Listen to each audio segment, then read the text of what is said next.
Bueno, la clase pasada habíamos visto las dos primeras leyes de Newton. Recordemos brevemente cuál era el enunciado de estas leyes. La primera ley de Newton, que se le llama también a veces ley de inercia, analiza la situación cuando un cuerpo se encuentra en equilibrio. Y esta ley me dice que si la suma de todas las fuerzas que actúan sobre un cuerpo es cero, ya sea porque no actúa ninguna fuerza sobre el cuerpo, o porque actúan varias fuerzas cuya resultante es nula, entonces el cuerpo se encuentra en equilibrio. Y ese equilibrio podía ser de dos tipos. Podía ser de tipo estático, y en ese caso el cuerpo está en reposo, o podía ser dinámico, y en ese caso el cuerpo se mueve con velocidad constante. Esta ecuación vectorial habíamos visto que equivale a dos ecuaciones escalares. Si la suma vectorial de todas las fuerzas que actúan sobre el cuerpo es cero, esto significa que la suma de todas las componentes en X debe ser cero, y la suma de todas las componentes en Y también debe ser cero. Estas ecuaciones las podemos plantear cada vez que el cuerpo se encuentra en equilibrio. Y recordemos que cuando hablamos de equilibrio no nos referimos solo al estático, cuando el cuerpo está en reposo. Cuando un cuerpo se mueve a velocidad constante, también está en equilibrio, y ese equilibrio es de tipo dinámico. La segunda ley de Newton analizaba la situación en la cual la resultante de las fuerzas que actúan sobre el cuerpo ya no es cero. La sumatoria de las fuerzas ya es distinta de cero. Entonces el sistema se encuentra fuera del equilibrio. En ese caso, si la sumatoria de fuerzas es diferente de cero, esa fuerza resultante la podemos igualar al producto de la masa por la aceleración que el cuerpo adquiere. Y esta ecuación vectorial, análogamente al caso anterior, también la podíamos descomponer en dos ecuaciones, una para cada eje coordenado. Habíamos dicho que en los problemas que nosotros vamos a resolver, siempre vamos a elegir uno de los ejes coordenados en la dirección del vector aceleración, de modo que, por ejemplo, el vector aceleración solo va a tener componente en X y su componente en Y va a ser cero. Entonces, en ese ejemplo, la sumatoria de fuerzas en Y me quedaría igualada a cero. Bueno, esas eran las dos primeras leyes de Newton. Pasemos ahora, avancemos un poco más. También habíamos visto la clase pasada algunas fuerzas específicas. Habíamos mencionado la fuerza muscular, que es la fuerza que aparece cuando los músculos son afectados por un impulso nervioso y se contraen, y entonces ejercen fuerza sobre los huesos a los que están ligados a través de los tendones. También habíamos hablado de la fuerza peso. La fuerza peso es la fuerza con que la Tierra atrae a los cuerpos, y se podía calcular como el producto de la masa del cuerpo por la aceleración de la gravedad. También había aparecido la semana pasada la fuerza normal de contacto. Esta es una fuerza que aparece cuando un cuerpo está apoyado en una superficie y actúa siempre perpendicularmente a la superficie de apoyo. También habíamos visto las fuerzas ejercidas por cuerdas flexibles y tendones. Estas fuerzas habíamos dicho que aparecen cuando la cuerda se estira. Una cuerda puede ejercer una fuerza cuando la sometemos a una tensión, pero no cuando la comprimimos. Una cuerda no se puede comprimir. Esas fuerzas actúan siempre en la dirección de la cuerda. Es decir, a diferencia de lo que ocurre en un sólido, el sólido puede ejercer fuerzas perpendiculares, digamos, en cualquier dirección. Por ejemplo, yo les había dado el ejemplo de un palo de golf. Si un palo de golf golpea una pelota, la fuerza que el palo ejerce sobre la pelota es perpendicular a la dirección del palo. Eso nunca podría ocurrir en el caso de una cuerda. La cuerda solo puede ejercer fuerza en la misma dirección de la cuerda. Bueno, también habíamos mencionado la fuerza de rozamiento, pero no habíamos descrito completamente el comportamiento de esta fuerza. Ahora lo vamos a ver con mucha más profundidad. La fuerza de rozamiento aparece, al igual que la normal, cuando el cuerpo está apoyado sobre una superficie.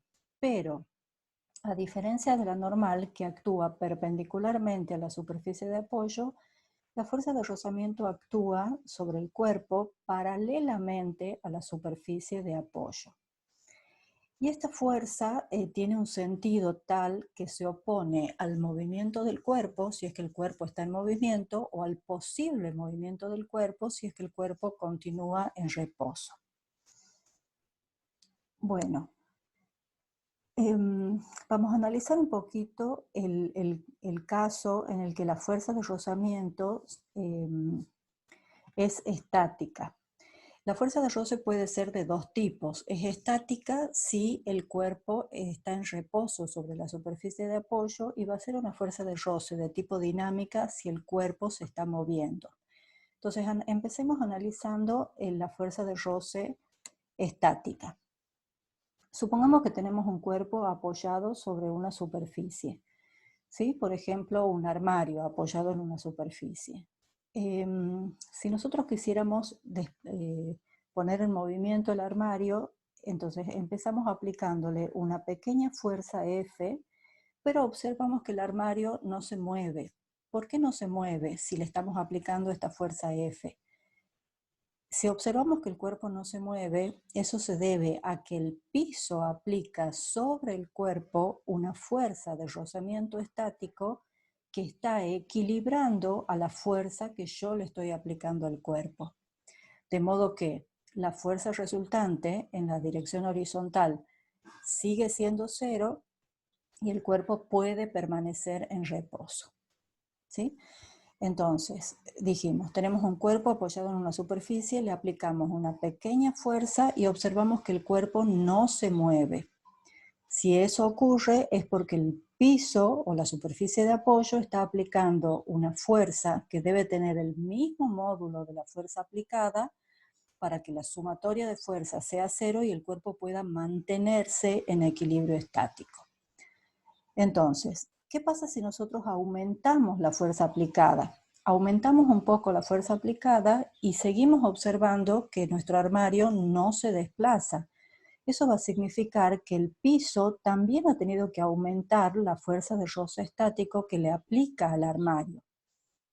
Entonces, a medida que nosotros aumentamos la fuerza aplicada, si observamos que el cuerpo no se desplaza, es porque el piso está aplicando una fuerza de roce estático del mismo módulo a la fuerza aplicada.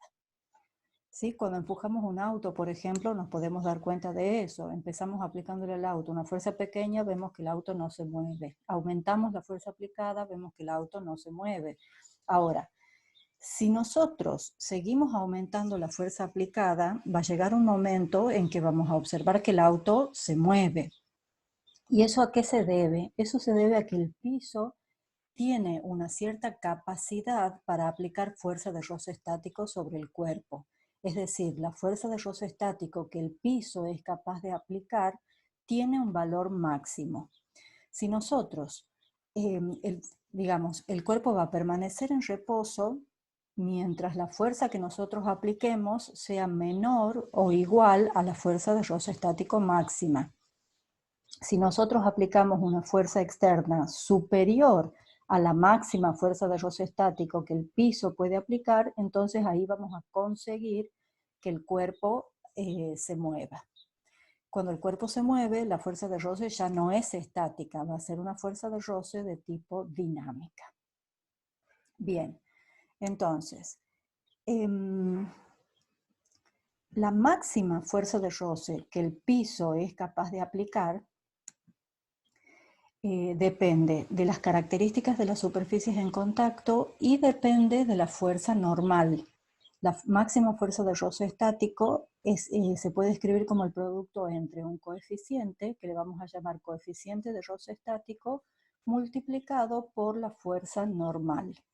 N es la fuerza que ya habíamos visto, que actúa perpendicularmente a la superficie de apoyo, y μe es el coeficiente de roce estático, que también habíamos visto que es una magnitud adimensional, no tiene unidades. Mientras el cuerpo permanezca en reposo, la fuerza de roce que actúa o que puede actuar sobre el cuerpo va a ser de tipo estática. Y es muy importante darnos cuenta de que la fuerza de roce estática no siempre va a tener el valor mu estático por la normal. La fuerza de roce estático puede tener cualquier valor entre 0 y su valor máximo. El valor que tome la fuerza de roce estático depende del valor de la fuerza aplicada. ¿Sí? Eso es muy importante. Puede tomar cualquier valor entre 0 y el máximo. Bien. Entonces, ese sería el comportamiento de la fuerza de roce estática. Una vez que el cuerpo entra en movimiento, la fuerza de roce que actúa es una fuerza de roce de tipo dinámica. Y esa fuerza de roce dinámica se puede calcular como el producto entre el coeficiente de roce dinámico y la fuerza normal. A diferencia de la fuerza de roce estática, la fuerza de roce dinámica, una vez que el cuerpo entra en movimiento, no cambia. Acá habíamos dicho que la fuerza de roce estática tenía un valor que depende de la fuerza aplicada. En cambio, la fuerza de roce dinámica, una vez que el cuerpo se mueve, no depende de las fuerzas, de las otras fuerzas que estén actuando. Siempre va a tener el valor mu dinámico por la normal. Experimentalmente, lo que se observa es que el coeficiente de roce dinámico es menor que el coeficiente de roce estático. Esto va a significar que la fuerza de roce dinámica va a ser menor que la máxima fuerza de roce estática que puede actuar sobre el cuerpo. Nosotros nos podemos dar cuenta de esto, por ejemplo, cuando empujamos un auto. Para que el auto entre en movimiento hay que aplicarle una fuerza mayor que para mantenerlo en movimiento a velocidad constante. ¿Por qué? Porque para que entre en movimiento tenemos que aplicar una fuerza superior a la fuerza de roce estático máxima, mientras que para mantenerlo en movimiento a velocidad constante solamente tenemos que equilibrar la fuerza de roce dinámica, que es menor que la fuerza de roce estático máxima. Bueno, como dijimos, el coeficiente de roce, tanto el estático como el dinámico, depende de la naturaleza de las superficies en contacto. Es pequeño para superficies más pulidas y se hace más grande cuanto mayor es la rugosidad de las superficies. Acá tenemos una tabla donde aparecen algunos valores. Por ejemplo,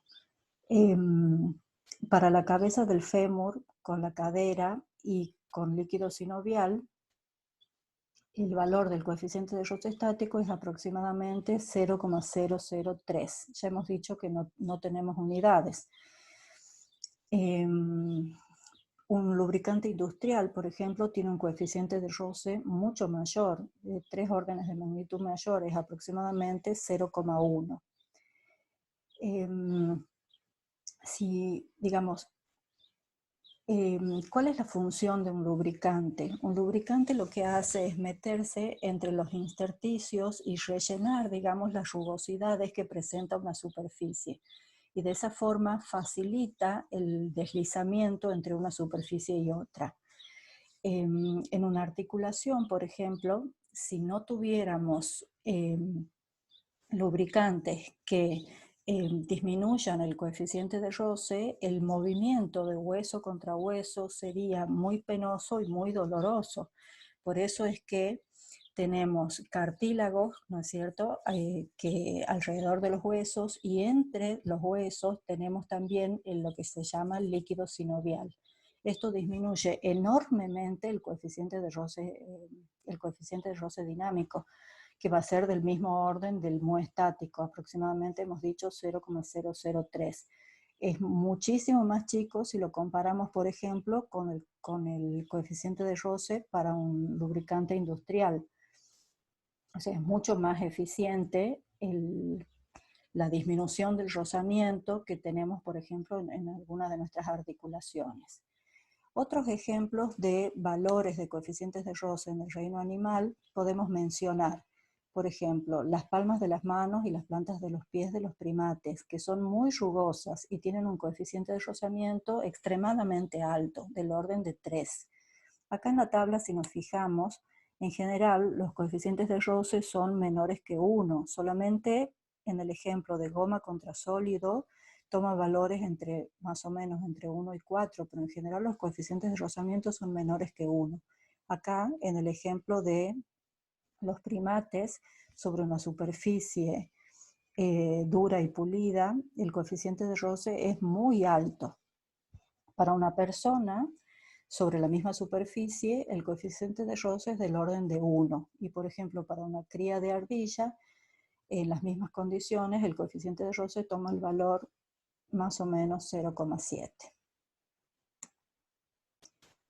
Bueno, como ejemplo de aplicación de la fuerza de roce estático, vamos a resolver al menos una parte del problema 14. El problema 14 plantea 3 situaciones diferentes, yo elegí una de ellas para desarrollar acá. Veamos qué dice el problema. Un procedimiento eficaz para estimar experimentalmente el coeficiente de rozamiento estático es medir el ángulo de inclinación a partir del cual un cuerpo desliza sobre una superficie. Es lo que se ha hecho con animales, aunque solo es posible realizar el experimento con crías de las distintas especies, ya que los adultos saltan o se escapan mucho antes de que se alcance el ángulo de deslizamiento. Al realizar pruebas sobre una misma superficie dura y pulida, se observa que en el caso de una cría de ardilla comienza a deslizar cuando el ángulo llega a los 35 grados. Determine el coeficiente de rozamiento estático para este caso.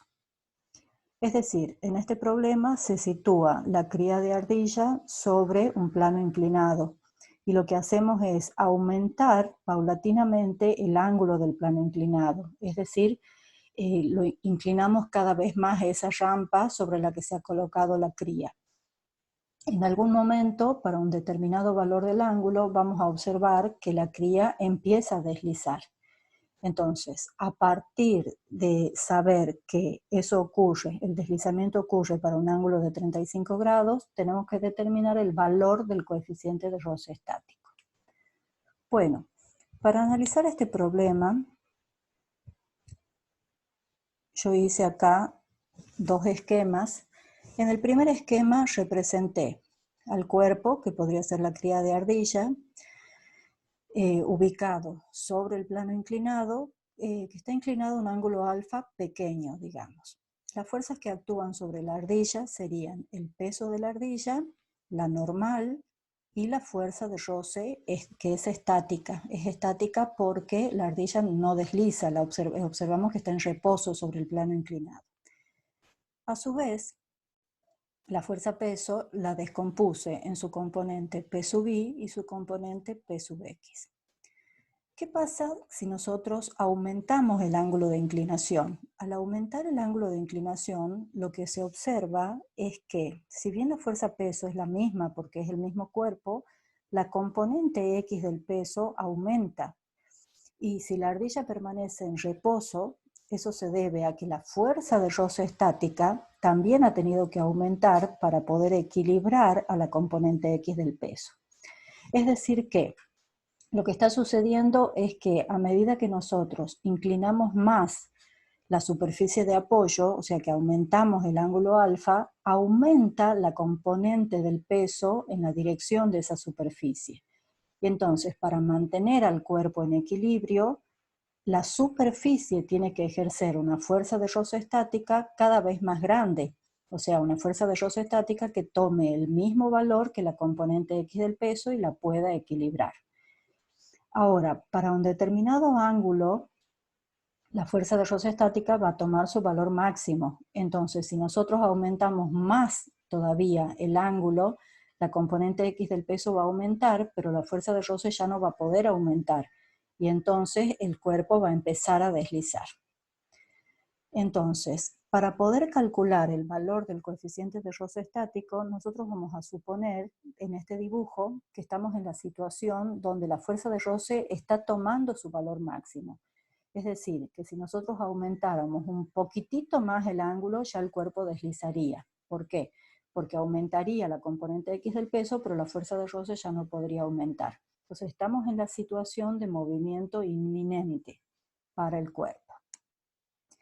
Entonces, el movimiento es inminente, pero todavía el cuerpo no se mueve. Entonces, podemos plantear las condiciones de equilibrio. La sumatoria de fuerzas en X debe ser 0 y la sumatoria de fuerzas en Y también debe ser 0. En el eje X, ¿qué fuerzas están actuando? Bueno, está actuando la componente del peso, P sub X, y la fuerza de roce estático, que en esta situación es la máxima. Entonces acá tenemos P sub X menos la máxima fuerza de roce estático debe ser igual a 0. La componente X del peso, P sub X, corresponde al cateto opuesto en este triángulo. Entonces lo podemos escribir como el producto de la hipotenusa P por el seno del ángulo alfa. Y la máxima fuerza de roce estático habíamos dicho que se podía expresar como el producto entre mu estático y la fuerza normal. Ahora, el valor de la fuerza normal no lo conocemos, entonces lo vamos a encontrar desarrollando la otra ecuación, la sumatoria de fuerzas en I. Si nos fijamos en el diagrama de cuerpo libre, en el eje de las I tenemos que actúa la fuerza normal y la componente del peso P sub I. Entonces acá la ecuación sería normal menos P sub I igual a 0. Y a su vez P sub I, que es el cateto adyacente en este triángulo, lo podemos expresar como el producto entre la hipotenusa P y el coseno del ángulo alfa. Entonces tenemos n menos P por coseno de alfa igual a 0. Si pasamos el segundo término al otro miembro, podemos determinar que la normal, en este caso, se puede escribir como el producto del peso por el coseno del ángulo alfa. Esta expresión para la normal la vamos a reemplazar en la ecuación anterior, la vamos a llevar acá. Entonces, en lugar de escribir esta ecuación, vamos a escribir lo mismo, pero reemplazando la normal como P por coseno de alfa. Mi objetivo era despejar el mu estático. Entonces, el primer término lo voy a pasar restando al otro miembro. Ahí los signos menos los puedo cancelar y después P por coseno de alfa lo paso dividiendo. P se cancela y me queda que el mu estático es el cociente entre el seno del ángulo y el coseno del ángulo. Seno sobre coseno es tangente, entonces el mu estático es igual a la tangente del ángulo alfa. Como esto lo habíamos planteado para la situación de movimiento inminente, es decir, cuando la ardilla está a punto de deslizar, el ángulo alfa es el ángulo para el cual desliza, o sea, 35 grados. Por lo tanto, el coeficiente de roce estático va a ser igual a la tangente de 35 grados, y eso me da aproximadamente 0,7. Bien, ese sería entonces el problema 14. Nos faltaría desarrollar la tercera ley de Newton. La tercera ley de Newton se le llama a veces principio de acción y reacción. Y lo que me plantea básicamente es que cuando dos cuerpos interactúan, por ejemplo, si un pie empuja una pelota, entonces la fuerza, digamos, el cuerpo A ejerce sobre el cuerpo B una determinada fuerza F. Entonces, lo que me dice el principio es que mientras actúe la fuerza F, también va a actuar otra fuerza F' debida a la acción del cuerpo B sobre el cuerpo A. Es decir, las fuerzas nunca se presentan aisladas en la naturaleza, siempre se presentan de a pares. Si actúa una fuerza F, siempre va a actuar la reacción F'. Si el pie aplica una fuerza sobre la pelota, entonces simultáneamente la pelota también va a ejercer una fuerza F' sobre el pie. No puede existir la acción sin que actúe simultáneamente la reacción. Y cuando la acción deja de actuar, la reacción también deja de actuar. Estas fuerzas, F y F', se les llama a veces un par acción-reacción. Y tienen la característica de que son fuerzas que actúan en la misma dirección y en el mismo sentido, pero siempre actúan en la misma dirección y tienen el mismo módulo, pero siempre actúan en sentido contrario. La terminología esta de acción y reacción puede ser un poco confusa, porque puede dar a entender que la reacción aparece después de la acción, y en realidad no hay ninguna diferencia física entre la que llamamos acción y la que llamamos reacción. En general se le llama acción a la fuerza que actúa sobre nuestro cuerpo de interés. Entonces, en este ejemplo, si nosotros queríamos analizar el movimiento de la pelota, tal vez le llamaremos fuerza de acción a la fuerza que el pie ejerce sobre la pelota. y reacción a la fuerza que la pelota ejerce sobre el pie. Pero no hay ninguna diferencia entre ellas y además actúan simultáneamente. Y cuando deja de actuar una, también deja de actuar la otra. Una cosa muy importante de las fuerzas de acción y reacción es que siempre actúan sobre cuerpos diferentes. Un par de fuerzas acción-reacción nunca pueden actuar sobre un mismo cuerpo. Veamos otros ejemplos de pares acción-reacción. Acá tenemos, por ejemplo, una chica que está dentro de una pileta de natación y ella se impulsa apoyando los pies sobre la pared de la pileta. Entonces, ella ejerce una fuerza F sobre la pared y a su vez la pared ejerce sobre los pies una fuerza F'. Acá tendríamos otro par acción-reacción, debido a la interacción entre los pies de la chica y la pared. Esos son los dos cuerpos que están en interacción. Una de las fuerzas actúa en la pared y otra de las fuerzas actúa sobre los pies. Veamos otros ejemplos. En este caso tenemos un libro apoyado sobre una mesa. El libro está en reposo sobre la mesa, entonces las fuerzas que actúan sobre el libro serían el peso del libro y la normal. Esas son las fuerzas que actúan sobre el libro. Ahora, lo que queremos hacer es identificar, además, las reacciones correspondientes a cada una de esas fuerzas. Entonces veamos, el peso, ¿quién lo ejerce? El peso lo ejerce la tierra. El peso es la fuerza con que la tierra atrae al libro. Entonces ahí la interacción se establece entre el libro y la tierra.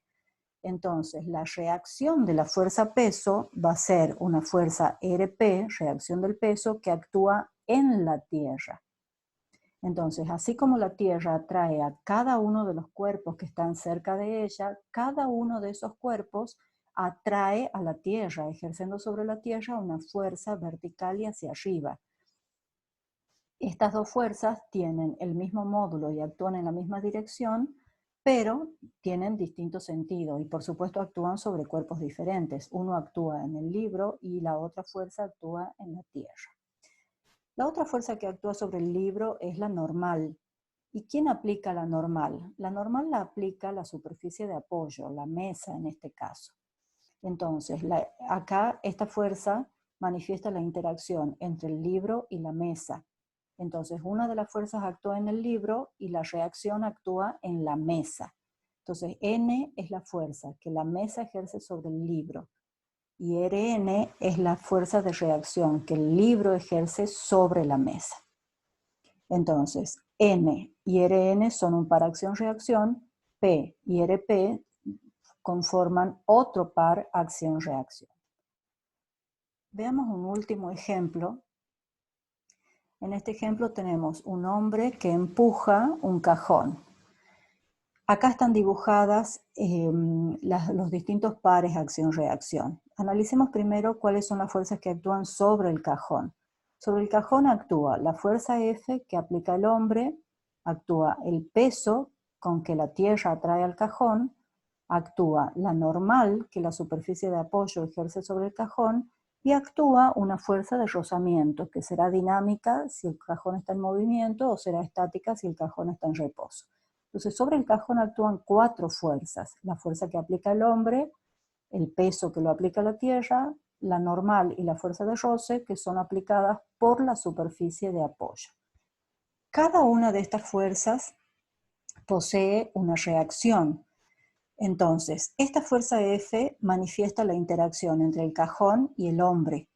Entonces, si F es la fuerza que el hombre ejerce sobre el cajón, la reacción va a ser la fuerza que el cajón ejerce sobre las manos del hombre. Acá tenemos en el mismo color un par de fuerzas acción-reacción. Fíjense que estas fuerzas tienen el mismo módulo, actúan en la misma dirección, pero en distinto sentido, y sobre cuerpos diferentes. Una actúa en el cajón, la otra actúa en el hombre. Otro par sería el que corresponde al peso. Hemos dicho que la fuerza peso es la fuerza con que la Tierra atrae al cajón. Entonces, el peso está manifestando una interacción entre la Tierra y el cajón. Entonces, una de las fuerzas actúa en el cajón, la otra actúa en la Tierra. Acá, digamos, yo tendría que haber representado el planeta Tierra y la reacción a la fuerza peso, que le llamé P', actúa sobre toda la masa de la Tierra. ¿Sí? Entonces, acá en azul tenemos el peso y su reacción. Este par de fuerzas manifiesta la interacción entre el cajón y toda la masa de la Tierra. Después teníamos la normal. La normal es la fuerza que la superficie de apoyo ejerce sobre el cajón. Entonces manifiesta la interacción entre el cajón y la superficie de apoyo. La reacción de la normal va a ser esta fuerza N' que actúa sobre el pedacito de superficie donde está apoyado el cajón. Entonces N y N' manifiestan la interacción entre el cajón y la superficie de apoyo y actúa una sobre el cajón y otra sobre la superficie. Y finalmente tenemos la fuerza de roce, que también es ejercida por la superficie de apoyo, pero actúa paralelamente a esa superficie. Esta fuerza también manifiesta una interacción entre el cajón y la superficie de apoyo. Entonces, la acción, digamos, es la fuerza que la superficie de apoyo ejerce sobre el cajón. Sería esta fuerza de roce. La reacción es la fuerza que el cajón ejerce sobre la superficie. Bien, entonces acá en verde tenemos representado otro par acción-reacción. Bueno, con esto ya terminaríamos la parte de teoría de la dinámica. La semana que viene ya vamos a ver otro tema.